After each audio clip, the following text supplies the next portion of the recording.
Good morning student, I am Sudesh Sharma from SN high school. आज का topic science class 9th and chapter number 14 natural resources. First of all natural resources होते क्या हैं? जो हमें nature ऐसे स्रोत ऐसे रिसोर्सेज जो हमें नेचर प्रोवाइड करती है और जो हमारी लाइफ के लिए बहुत ज़्यादा इम्पोर्टेंट है, या हम सिंपल वे में ये भी कह सकते हैं कि इनके बिना हमारी लाइफ पॉसिबल हो ही नहीं सकती। ओके, तो नाउ दैट सच दैट ऐसे कौन कौन सी जैसे कि टेम्परेचर, वाटर एंड फूड। ये सारे रिसोर्सेज अर्थ पे अवेलेबल हैं, जैसे कि energy from the sun are necessary to meet the basic requirement of all life form on the earth. पे जो सभी लाइफ्स हैं सबके लिए क्या है, सन बहुत ज़्यादा ज़रूरी है, क्योंकि it is a major source of the energy. Okay, now what are the resources on earth? Earth पे क्या है? You know that they are the land, एक लैंड, वाटर और एयर, ये तीनों क्या है, मेजर नेचुरल रिसोर्सेज हैं। Outer crust of the earth, earth की सबसे आउटर क्रस्ट है लिथोस्फीयर। 75% अर्थ का सरफेस वाटर से कवर्ड है और बहुत सारा वाटर अंडर वाटर यानी अंडरग्राउंड ज़मीन के नीचे भी पाया जाता है, उसको हम कहते हैं हाइड्रोस्फीयर। यू नो, जो अर्थ की वो लेयर सबसे ऊपर वाली लेयर है उसे कहते हैं लिथोस्फीयर। अर्थ के अंदर वो जो मोटी लेयर है जिसमें छोटे छोटे इंसेक्ट्स पाए जाते हैं, जैसे अर्थवर्म लाइक, राइट। पानी के नीचे वाटर क्या है, हाइड्रोस्फीयर। और एयर जो कवर करती है पूरे अर्थ को एक ब्लैंकेट की तरह, this is called the atmosphere. Okay, atmosphere क्या है? It is the blanket of air which cover the whole earth. Okay, living things are found where they, तीनों जगह पर लिथोस्फीयर, हाइड्रोस्फीयर, एटमॉस्फेयर, तीनों जगह क्या है, लिविंग ऑर्गेनिज्म पाए जाते हैं। ओके, और लाइफ सपोर्टिंग जोन, अर्थ की वो जोन जहाँ की लाइफ सपोर्टिव लाइफ पाई जाती है, this is called the in the middle of in the meeting point of hydrosphere, lithosphere and atmosphere. Okay, चलिए भाई, इसके बाद हम बात करते हैं ऑर्गेनिज्म की। तो दो टाइप के होते हैं, एक लिविंग ऑर्गेनिज्म, एक non living organism. Living organism plant and animals, non living animals abiotic component. Non living things earth पे पाई जाती हैं पर लिविंग लाइफ नहीं होती, this is called abiotic component, जैसे कि water, air and soil. Okay, चलिए सबसे फर्स्ट मेन ब्रांच लाइफ की क्या है, the breath of life, air. सबसे पहला मेजर रिसोर्सेज है एयर, जिसके बारे में आज हम बात करेंगे। ठीक है भाई, फर्स्ट ऑफ ऑल एयर की अगर कंपोजिशन के बारे में करेंगे, सब जानते हैं किस किस का मिक्सचर होता है। Nitrogen 78%, oxygen lumpsum 21%, carbon dioxide, water vapours lumpsum 1% में सारी अदर गैसेस पाई जाती हैं। ओके, यही वो गैसेज है कौन सी, ऑक्सीजन, जो कि लाइफ को सपोर्टिव बनाती हैं। इसी तरह से जो प्लैनेट हैं जैसे वीनस और मार्स में, वहाँ पर लाइफ नहीं है, क्योंकि वहाँ जो मेजर कंपोनेंट है एटमॉस्फेयर का फाउंड टू बी, वो क्या है, कार्बन डाइऑक्साइड है। हमारा क्या है मेन, नाइट्रोजन और ऑक्सीजन। हमें पता है ना हमारी बॉडी किससे मिलके बनी है, प्रोटीन से मिलके बनी हुई है, और प्रोटीन क्या है, नाइट्रोजन का ही एक पार्ट है। ओके, चलिए भाई, इनफैक्ट कार्बन डाइऑक्साइड कंस्टिट्यूट वहाँ पर क्या है, मार्स और अभी हमने बात की थी मार्स और वीनस में, वहाँ पर 95 से 97% तक कार्बन डाइऑक्साइड पाई जाती है, इसलिए लाइफ वहाँ पर पॉसिबल नहीं है। यूकैरियोटिक सेल, जैसे कि हम हैं भाई, प्रोकैरियोट जो प्राइमरी सेल्स थी जो कि यूनिसेलुलर ऑर्गेनिज्म में पाई जाती थी। ओके, बहुत सारे प्रोकैरियोटिक सेल्स को किस चीज़ की नीड होती है, ऑक्सीजन की। क्यों होती है ऑक्सीजन की नीड हमारी बॉडी में? Yes, breaking down from glucose के वाटर मॉलिक्यूल। यस, जब तक जब तक फूड का मॉलिक्यूल टूटेगा नहीं तब तक एनर्जी रिलीज नहीं होगी, इसलिए। और वो कब होती है, जब ग्लूकोज को ब्रेक डाउन करने ऑक्सीजन की नीड होती है, and get energy their activities.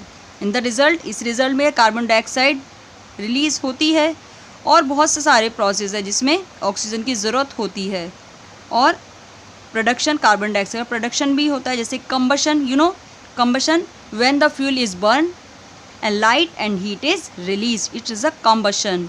Okay, इतनी सारी ह्यूमन एक्टिविटीज़ के बाद भी जो कार्बन डाइऑक्साइड का रेशो है वो एटमॉस्फेयर में फिक्स रहता है। क्यों? First of all green plants, yes, photosynthesis क्या है, इसमें ग्रीन प्लांट उसी कार्बन डाइऑक्साइड को किस में, सनलाइट के प्रेजेंस में किस में चेंज कर देते हैं, ग्लूकोज में या फिर स्टार्च कह सकते हैं, कार्बोहाइड्रेट कह सकते हैं, यस। और बहुत सारे मैराइन एनिमल्स ऐसे भी हैं जिस पानी में घुली हुई कार्बन डाइऑक्साइड को यूज़ करके किस में चेंज कर देते हैं, कार्बोनेट्स में यूज़ करते हैं और अपने शेल बनाते हैं, यस। देखें ना शंख वगैरह, वो इसी के होते हैं, राइट। चलिए भाई नेक्स्ट बात करते हैं role of atmosphere in climate control. Atmosphere का क्या रोल है क्लाइमेट को कंट्रोल करने में। फर्स्ट ऑफ ऑल एटमॉस्फेयर है क्या? एटमॉस्फेयर अर्थ की एक कवरिंग है जो ब्लैंकेट की तरह पूरी अर्थ को कवर किया हुआ है। हमें पता है एयर क्या है, वो हीट का बैड कंडक्टर है, आसानी से हीट को एब्जॉर्व करके नहीं रख सकता। एटमॉस्फेयर कीप द एवरेज अर्थ का क्या है, टेम्परेचर के एवरेज बना रहता है। दिन में कभी कभी स्टडी ड्यूरिंग द डे, दिन में कभी कभी बढ़ जाता है और नाइट में, और इवन देन पूरे साल में एक जैसा ही बना रहता है। Atmosphere prevent the sudden increase in temperature, day light hours में एकदम हो जाता है, इंक्रीज हो जाता है, और नाइट में ये क्या है, एस्केप ऑफ हीट को एस्केप रिलीज़ कर देता है और स्लो डाउन हो जाता है। अगर मून की बात करें, which is about the same distance from the sun that earth, जितना ही उससे जितनी अर्थ दूर है उतना ही मून भी दूर है। डिस्पाइट इसके होते हुए भी मून के सरफेस पे कोई एटमॉस्फेयर नहीं है और वहाँ की टेम्परेचर की रेंज -90 डिग्री सेल्सियस से 110 डिग्री सेल्सियस तक होती है। आपको पता है हमारा सपोर्टिव टेम्परेचर क्या है, नॉर्मल टेम्परेचर 37 डिग्री सेल्सियस, जो एक बॉडी का नॉर्मल टेम्परेचर कहलाता है। ओके चलिए भाई चलते हैं आगे। दैट वी हैव देन अब बहुत सारे इसमें क्या किया गया है, इसमें एक छोटा सा एक्सपेरिमेंट किया गया है। बीकर में वाटर लिया गया है, एक में सॉइल और सैंड, और एक क्लोज बॉटल कंटेनिंग थर्मामीटर।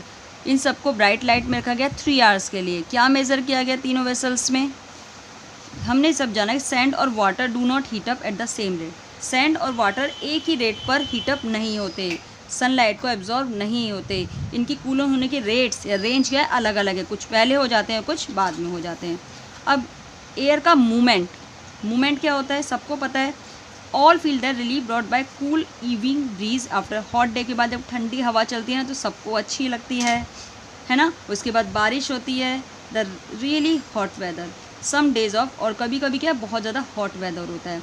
तो ये क्या है सारे, ये एयर के मूवमेंट के कारण ही होते हैं।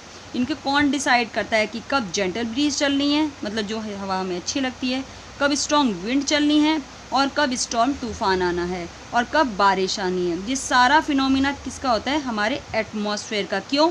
Due to the heating of air and formation of water vapours. Yes, air के जो भी मूवमेंट्स है, किस टाइप की मूवमेंट है, जेंटल ब्रीज है, स्ट्रॉन्ग विंड है या स्टॉर्म है, ये सब किस पे डिपेंड करता है, हीटिंग ऑफ एयर, एयर कितनी हीट है, सेकंड कितनी वाटर वेपर्स बन रही है। Water vapours form due to the heating of water bodies. हमें पता है नदियाँ हैं और समुद्र है, सब में क्या है, वहाँ पे क्या लगातार वाटर वेपर्स में चेंज होती है। क्यों? Due to the sunlight. Yes, यही क्या है, लिविंग ऑर्गेनिज्म के द्वारा। Atmosphere can be heated from below by the radiation that is reflected back. अब जो एटमॉस्फेयर है कैसे वो हीटअप होता है, first of all radiation, sun से आने वाली रेज रेडिएशन। एटमॉस्फेयर कितना हीट हुआ है below by the radiation that is reflect, और कितना वापस गया रेडिएशन, और कितना लैंड और वाटर बॉडीज ने उसको री रेडिएट किया, कितना उसको एब्जॉर्ब कर लिया। इसके अकॉर्डिंग ही एटमॉस्फेयर में चेंजेस आते हैं। ऑन बीइंग हीट होने पर convection current are set up in the air. Convection आपने प्रोसेस पढ़ा है, 6 क्लास से पढ़ते आ रहे हैं। जैसे अगर वाटर को गर्म करते हैं तो सबसे पहले नीचे का वाटर गर्म होता है और धीरे धीरे ऊपर का ठंडा वाटर नीचे आता जाता है और नीचे का हॉट वाटर ऊपर की ओर चढ़ता जाता है। इसे कहते हैं प्रोसेस ऑफ कन्वेक्शन। उसी टाइप से धीरे धीरे पूरा नेचर राइट हो जाता है। चलिए भाई आज के लिए इतना ही, और बाकी करते हैं। Thank you so much, have a nice day.